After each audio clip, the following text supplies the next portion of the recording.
Nellore rural నియోజకవర్గం ఈ కొత్తవెల్లంటి గ్రామంలో ఈరోజు 1,20,00,000 రూపాయల వ్యయంతో అభివృద్ధి పనులు పూర్తి చేసుకుని ప్రారంభోత్సవం. 1,00,00,000 రూపాయలతో రోడ్లు, 20 లక్షల రూపాయలతో గ్రామానికి సంబంధించి శ్మశాన వాటికలో షెల్టర్ ని నిర్మించుకున్నాం.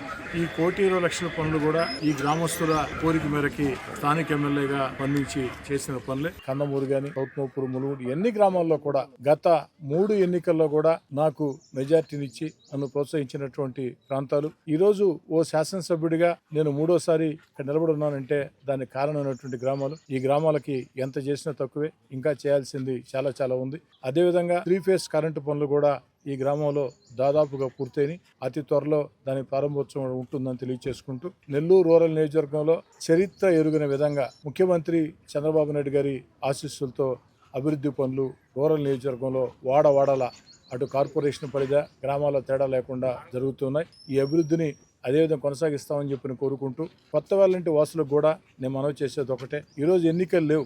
ఎన్నికలు లేని వేళ పార్టీ జెండాలు అజెండాలు వద్దు. ఖచ్చితంగా ఆ యొక్క ప్రాంతాల అభివృద్ధి కోసం అందరూ కలిసి రండి, కలిసి పనిచేసేదానికి నేను సిద్ధంగా ఉంటా. ఎన్నికలు వచ్చిన వేళ ఎవరి జెండాలు వారి, ఎవరి పార్టీ వారిది, ఎవరికి నచ్చిన వ్యక్తికి ఎవరు ఓటు వేసుకోవచ్చు. ఎన్నికలు లేని వేళ కక్షలు కార్పణ్యాలకి దూరంగా, వాదాలకి ప్రతివాదాలకి దూరంగా ఈ యొక్క గ్రామాల అభివృద్ధి పనులు, అదేవిధంగా ప్రభుత్వం అందించే సంక్షేమ పథకాలు అర్హులకు అందటం, దీని మీద దృష్టి పెట్టేదానికి అందరూ కూడా కలిసి రావాలని చెప్పని కోరుకుంటూ అందరికీ ధన్యవాదాలు.